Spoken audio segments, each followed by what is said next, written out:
Welcome. In front of me is a Red Magic 8 Pro from Nubia, and today I'll show you how you can capture a screenshot on this phone.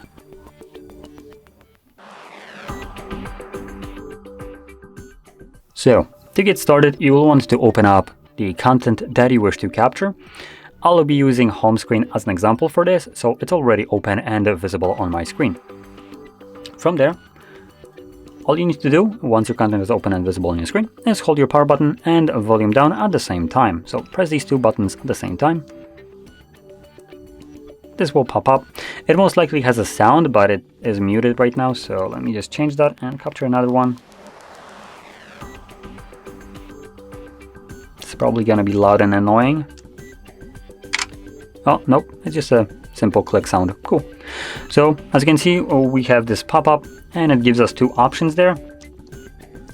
So we have a record and share.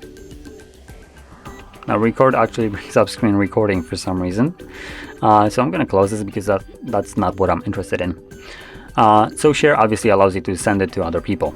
Now, when you capture these screenshots, they will automatically get saved to your device, and you can find them by going into your gallery application and then navigating to albums right over here and selecting screenshots album. And here you can see we have a couple different screenshots. So there we go. Now, if you found this video helpful, don't forget to hit like, subscribe, and thanks for watching.